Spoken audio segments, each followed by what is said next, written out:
down your neck. That is the block party. Hudson finishes off Kentucky. Purdue gets to celebrate. They take down number 3. And the Boilers have done it. They advance to the Sweet 16. Welcome back to the Dig City Podcast, brought to you by Franciscan Health, the official medical provider of Purdue Athletics and a great friend to the volleyball program and the Dig City Podcast. Coach, great to have you here for episode 2 of the season. Now we've got a lot more to talk about with almost a week of practice under your belt. Well, it's great to be in this new Dig City studio that they've put together for us, and we're excited about this as well as the start of the season that's right around the corner. It is. I know you guys reported about a week ago, last Wednesday. First practice was last Thursday. You're running 2 sessions a day, 2 sessions most days. How's that shaking out so far? Yeah, trying to get 2 sessions in a day. And again, as I mentioned earlier, I think to you in one of our shows, we've got 15, 16 players, but they're not all healthy. Yeah. And we're slightly concerned about our depth. So the last thing we can afford to do is create fatigue that leads to injuries and things like that. So we're trying to be really wise about what we're doing, Cory, and I think so far so good. I sensed yesterday that we were picking up on some aches and pains and low level of play compared to what we had been. So we took a little time off today just to try to cover that, and we'll get back at it. Long practice tomorrow, and then our group will come out to my house on beautiful Lake Freeman for the afternoon. We do that at least, once during the off preseason, and give them a chance to have a little bit of a social and relaxing time out there. But then we'll go twice on Thursday, Friday, be off Saturday. That's our off day, and then Sunday we'll have one practice in the morning, and then we have our Boilers back in action that night, and then we're in school. So moving pretty quick, and with the opener on, I think, the 30th against Kansas State. Yep, absolutely. Can't get here soon enough from this fan's perspective. I know that's for sure. It is interesting, I think, the balance that you have to strike when you're putting together your camp schedule. When you're, when you're thinking about not just the physical fatigue, but the mental fatigue, everything you're throwing at players and everything that you're expecting them to pick up on top of individual workouts, as some of them are getting, on top of, the lifting and the physical ways that they're challenging their bodies. How much of that planning has to go into the fall, and then how much you have to be flexible, I would imagine, in the midst of it. Yeah, you have to change who you are as a coach. I'm not the same coach I was 30 years ago when you thought more time in the gym meant you were getting better, because that's just not the case. That's just not the way people are built, and science has drawn that conclusion, and technology now for us indicates where we are. Not only do we have the catapult system, which indicates the amount of physical exertion that our athletes are putting out every day. We have the Whoop deal now. It's what I'm wearing right here, as a matter of fact. And it shows a lot about recovery and sleep and things that I can't even explain to you, okay? But we have everything. I told our athletes this the other day. I said, you have everything, every resource you can use to be successful. We have no excuses, okay? But certainly, our strength coach and our athletic trainer, they know how these bodies are doing. And we have great communication between both of those people. I get a text every day from our strength coach and our athletic trainer about how our athletes are feeling. And, some old school coaches would say, I don't want to hear it. This is about outworking everybody and being tough and so forth. But research indicates that's not the case anymore. It's really about how do you best and most efficiently train your people so that you're seeing this steadily improvement during the course of preseason, and that's what we're looking for. That's awesome to hear that it is constantly evolving, and sort of on topic, sort of tangentially related here. We all just witnessed through 2 weeks of the Olympics. Sport has become so refined. Things are are greater now across the board than they've ever been, Yeah. from a fitness perspective, from a health perspective, and from a performance perspective, and just the challenges of doing that are monumental from one old guy to another. Well, and the thing is, you have one team every year. And like with the Olympics, you have that one team for 2 weeks. Yeah. You have that one opportunity to make it happen.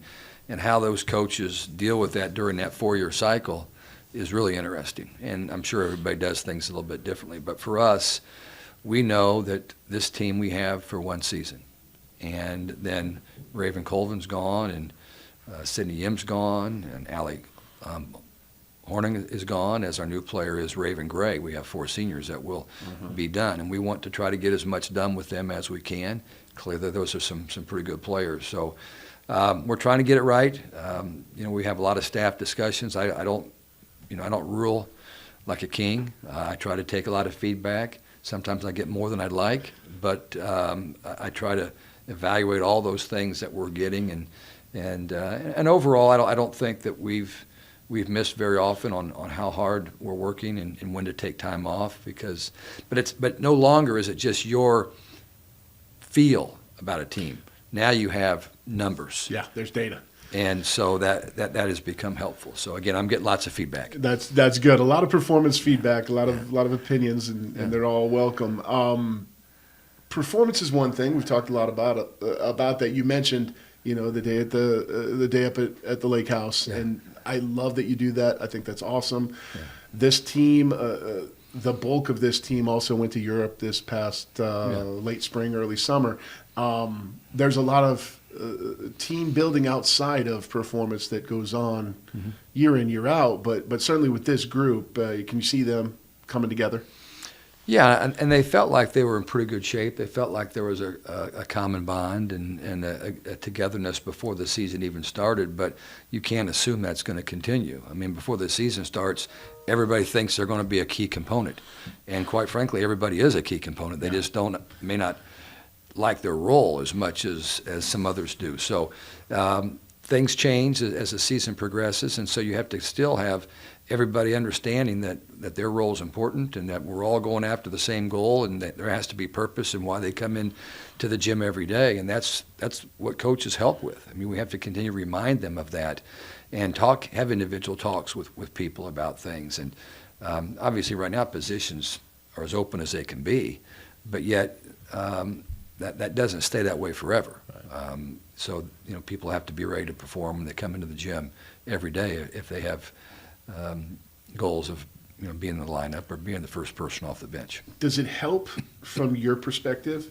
Does it help that you have past experiences, that you have different things in recent years to point to of, hey, when we needed someone late in the season, when we needed Lourdes, middle of the season when she hadn't been playing a whole bunch, she came in and performed at a super high level. Are you able to impart those lessons on people? I think it should help. It depends on what kind of mood the person is at the time. Yeah. Sometimes they don't want to be talked to, and other times they do. So. All right, Coach, we've gotten all that out of the way. Who has stood out in these first few weeks, maybe surprised you a little bit? Yeah, terrific question, Cory. What I just mentioned to him the other day is that we need everyone to rise, okay? They say that a rising tide lifts all ships, and we have to have everybody getting better, because I think the key to our season is some of those players who have not been household names have to become household names. They have to get better, and I'll just be honest. I'm talking about Kenna Woolard, Taylor Anderson, Ryan McAleer, who I think is going to be a really good player for us. Elizabeth Carr. I mean, Lourdes Myers is kind of in between both those categories. But those are the kind of players that are going to have to really, really make that big jump and gain the confidence and belief in themselves to be able to go out and play. And we're seeing that. That's what's been exciting about this first week, is that we're seeing some players that are going to a new level between the spring season and going to Europe and what they did during the off season, and just the mentality that they have when a year changes. It's been very exciting to watch them, and so I feel like, despite the fact that, and I think, I talked about this to some people the other day, I guess at our scrimmage, that Grace Heaney is most likely out for the season. Grace has a medical issue, so she's out for the season. She's probably going to take a medical red shirt. Emily Rastovsky has taken a medical disqualification, which means she keeps her scholarship, but she's not going to play because she had a medical issue. So we were a little concerned about that, which is why we went on to the portal. We picked up Raven Gray, who is going to be, she's only been here about a week, so it's kind of hard to remember everybody. But Raven got some work to do, to catch up with this level of play that we're at. But we just have to find players that are going to, just get better all the time. Clearly, you've got the three-headed hydra. You've got Chacoin, Hudson, and Colvin, who I think will be three of the top 15 to 20 players in the Big Ten this year. But we have to have other people nipping at their heels that are going to be. We're going to be able to feed them the ball, and they're going to be able to score for us. They're going to block balls. They're going to dig balls. They're going to make plays. They're going to make us the most competitive team, the toughest team in the Big Ten. So that's what I'm trying to get out of this group is raise everybody's level and not just assume that you're going to have 2, 3, 4 people carry you through a Big Ten season, because it will not happen. Yeah, you need. There's going to be a night when the defense takes something away and someone else is having an off night and somebody's got to step up and it's the really great teams that are able to do it's just that. we're going to play teams that are going to have 8 or 9 monsters of the midway, if you will, on the other side of the net. And, we're not going to be quite as big or physical as a few teams in this league. I think that we're going to be every bit as athletic. We're going to have great jumping ability, very good skills defensively. I feel like that's going to be, this may be the best defensive team we've ever had. We don't have a lot of weaknesses in the ones we have. We know, and we're working on those to try to get them better. So every team looks different when you get onto the floor, but you have to really amplify your strengths, and that's one of the things we're also trying to do. Definitely. You mentioned in passing a little bit, the first scrimmage was this past Saturday. I know there were some folks there. Yeah. And it turned into kind of a hybrid scrimmage with some practice instruction, which is great to be able to see. Did you get out of that what you wanted to? Yeah, I thought it was really good, better than I expected. We'd only practiced, I think. What day was that on? A Friday? That was on Sunday. On Sunday. You'd started so Thursday. We had so practiced 3 days, so 6 practice sessions. That's not very many, but the sooner you can throw them into the fray, I think sometimes the better. And we do have an experienced team, so we did play. We came in and actually just ran through some drills. We had probably had 300-400 people there to watch, which I thought was good because there was very little, publicity about it. But we had some people there, and which was good. And we ran through a couple of drills, and I just wanted our fans to see what a practice looks like, because all they ever see is matches. They have no idea what we're doing in practice and the pace and the intensity and the effort that you see. I mean, practices are harder than matches. Yeah. Okay? Yeah. And so we ran through a couple of those, and I had the microphone and was kind of trying to describe what we were doing and why we were doing these things. And I think that for the most part, our fans enjoyed that and hopefully would have maybe learned a few things from that first 45 minutes of going through a few drills. And then we played 3 sets, just to 21 as opposed to 25. I thought our team played pretty well. I mean, I really felt like we played better on that night than we had the previous 6 practices. So it was a good thing, because sometimes I'm a little uptight and I want our players to play well for the fans, to impress the fans, and it doesn't always happen that way. But I thought on Sunday that our team played really well, and so well that I told them about it. And then yesterday we weren't very good in practice all day. So, and I should know better than that, right? Right. But That's what you get. I'm trying to be a praising positive guy and building them up a little bit. So, but we'll be back, have a scrimmage again this Thursday, I believe. Yeah, Thursday we have couple 3,000 students that will be coming into Holloway Gym as part of the Boiler Gold Rush operation, which is going on right now, which is a really neat thing that we have here at Purdue, where all the freshmen come in and get a chance to learn a lot about the campus before school starts. But part of that formula is that they're coming over here for a good part of them. I think they've broken them up some into soccer and some different places, but we get our fair share of them. So they'll be in there to make some noise and watch our scrimmage on Thursday night. That's a fun addition to the preseason schedule for sure. There's one more scrimmage around the bend. We'll talk about that after the break, along with some preseason honors that came out last week. We'll be right back. The Dig City Podcast is brought to you by Franciscan Health, the official medical provider of Purdue Athletics. At Franciscan, we are inspiring health. Now back to the show. Coach, August 30th still feels like forever from now, is still over 2 weeks away, but fans have one more chance to see the Boilermakers before things get hot and heavy and things go live with one more preseason scrimmage a little over a week from now. Yeah, that'll be on a week from Friday, and I think that we'll probably be able to get a pretty good crowd that night if we get the publicity out on that, make some announcements, get the kids on social media. I think we could probably be able to fill Holloway Gym with that one between the students and our local fans. But that will be our last chance before we play Kansas State that following Friday. And this year you had the opportunity to actually have an exhibition against another college team. Okay. By the time we got around to getting organized enough to do that, nobody that was a likely opponent was available. They'd already found somebody else to play. So the good thing is no one's going to be able to spread the word about what we're doing. But then in that scrimmage on Friday, that would be in place of having one of those exhibitions.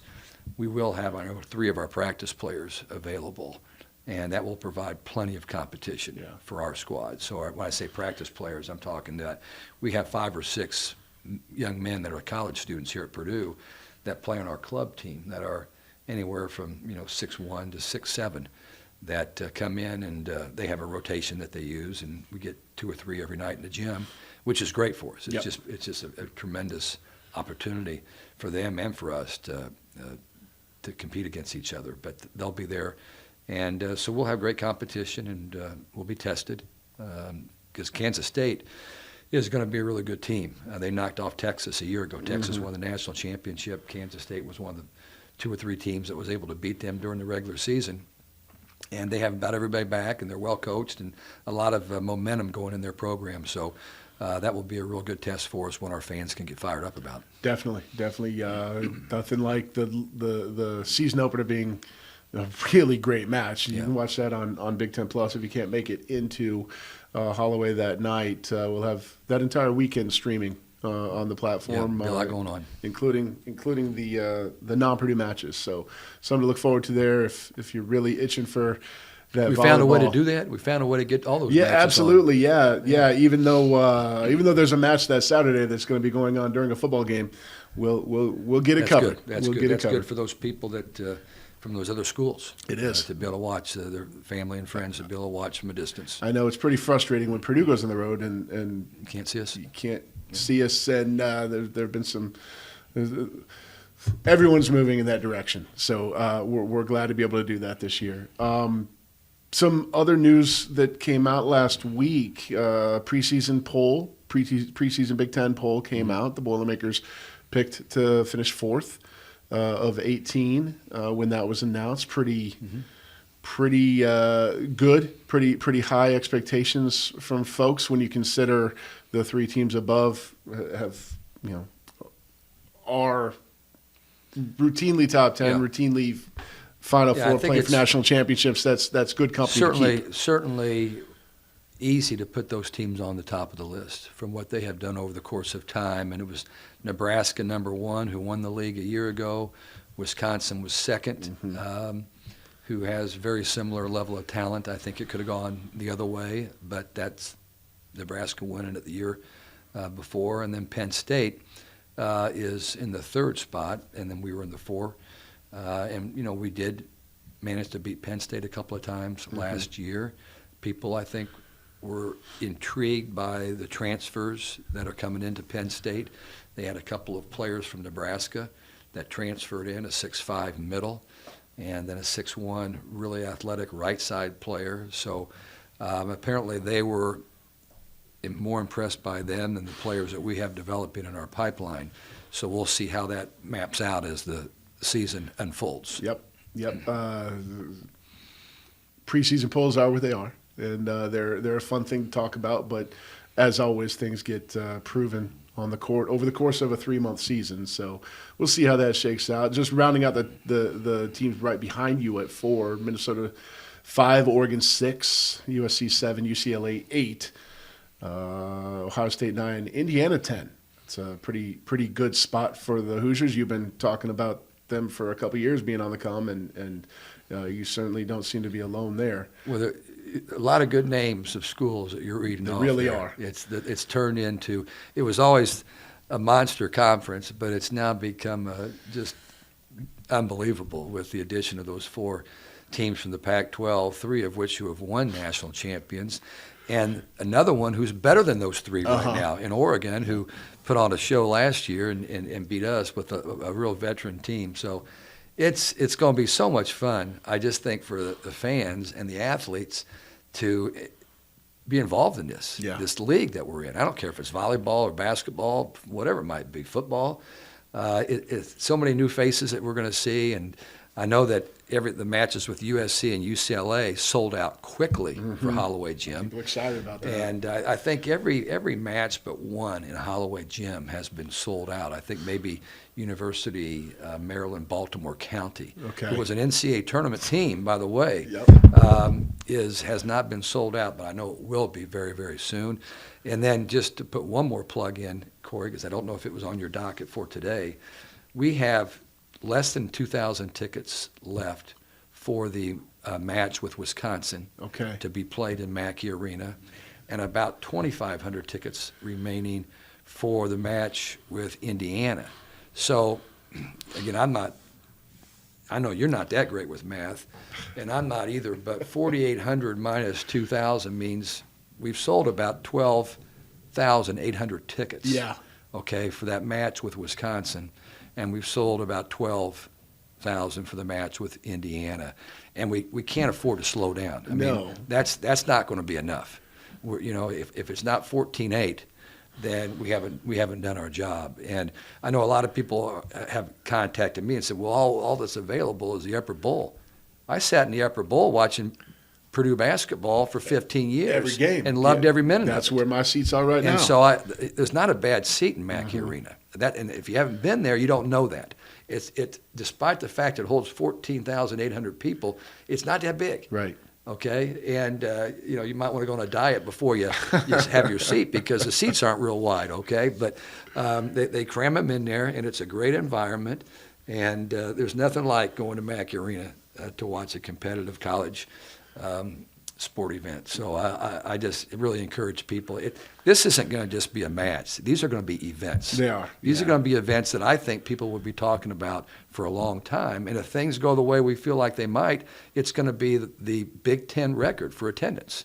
Now, I know people, well, what did Nebraska do last year? And what is Wisconsin? Well, those were not Big Ten versus Big Ten. Right. Those were opportunities they threw out there. I think it was University of Nebraska, Omaha, that opted to play on a football field against them, which I'm not sure that's even a legal game when you play it out there, but I think it counted on the record. Yeah. And I think Wisconsin had a big crowd in a place in maybe it was in Milwaukee where they played Marquette, and they had maybe close to 20,000 or something like that. But that was not Big Ten versus Big Ten. So this has a chance to break that record.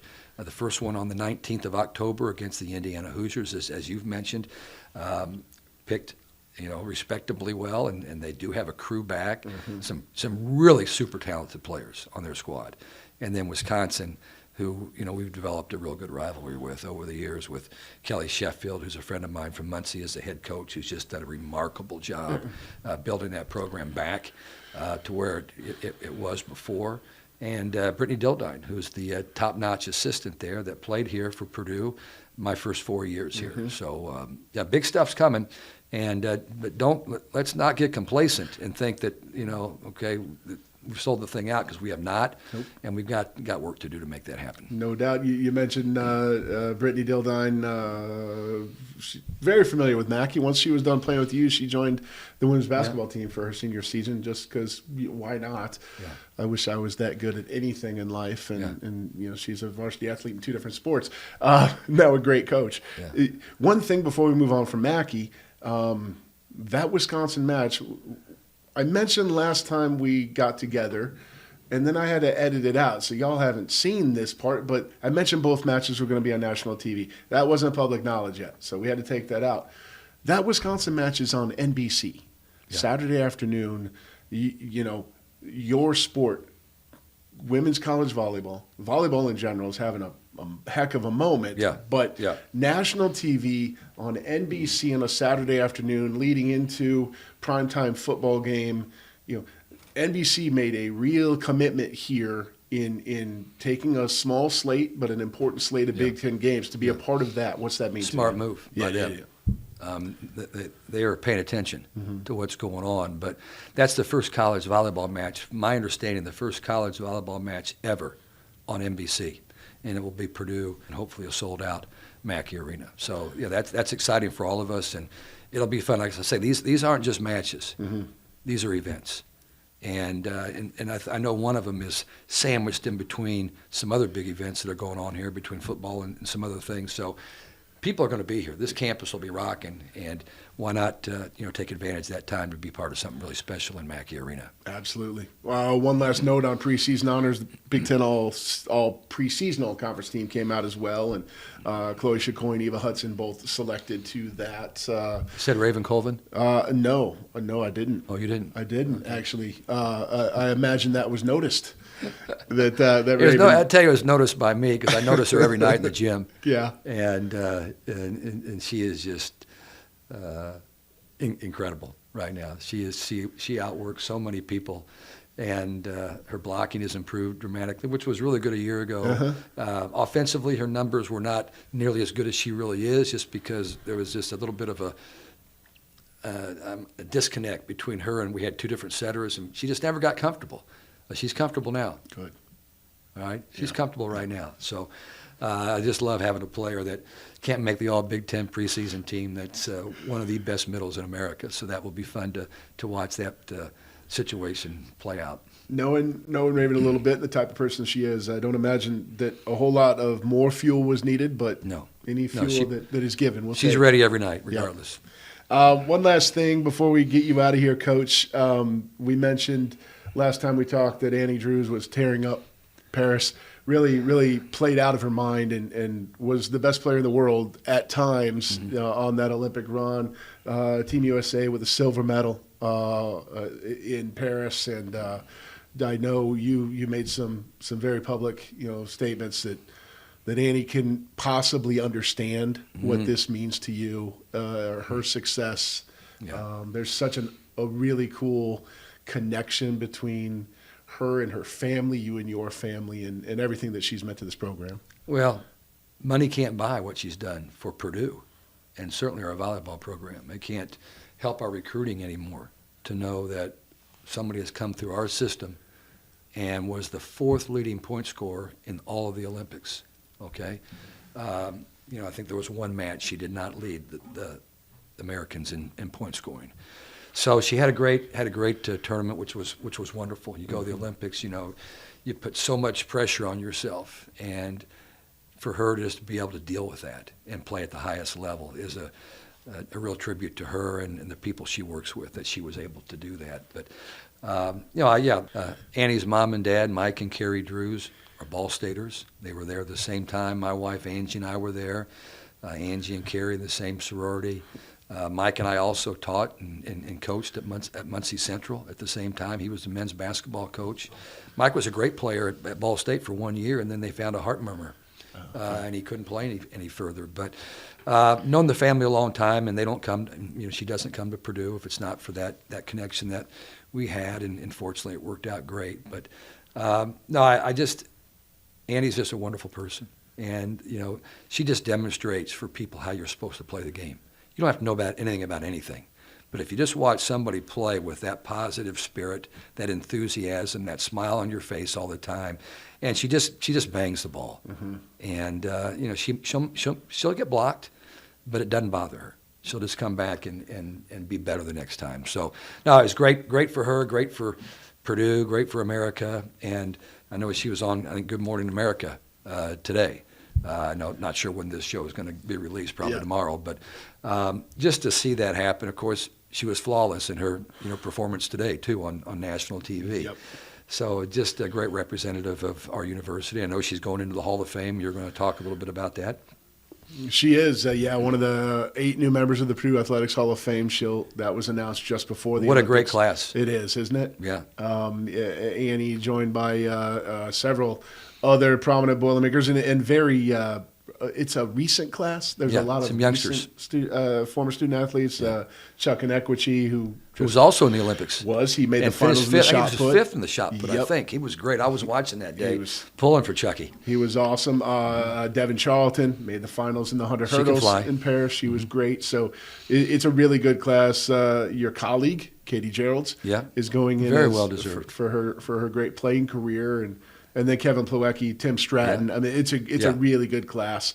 And they will be. Some of those have contacted me to get volleyball tickets because that's right after one of these big matches we're playing. So it is. It's the weekend of the IU match in Mackey. Okay. That's Hall of Fame weekend. So you mentioned there's a lot going on that weekend. Well, that's one of the things, and hopefully they're all able to make it back to campus, and we get to see Annie. At the very least, Annie and Tanner will come back. Yeah. He got some attention during the got a little finals. bit of FaceTime there as a former baseball player here for the Boilermakers, a right-handed pitcher. It's so much fun to watch what happens. We deal with them when they're on campus a lot, and to see great success beyond this place, and it's not surprising, but it's still rewarding to see that. What a great way to end out her international career. Mm-hmm. I mean, she is going to continue to play. Annie will be playing in Madison, Wisconsin, for the new pro league. Awesome. There's 2 major pro leagues now in America. One started last year, the Pro Volleyball Federation, and then she's playing for a new group of teams, and it's called the Love Volleyball. And they have kind of 2 different theories on how to run professional volleyball, and I hope they both can make it. Yeah. If not, maybe they'll merge and create something really big. But it's great that these players from America are going to be able to stay right here and play in front of big crowds. Absolutely. Just keep growing, keep building on that growth and that success, and we look forward to seeing where it goes from here. Coach, I'll let you get back to film study or whatever the heck it is you do when I'm not talking to you, and we'll catch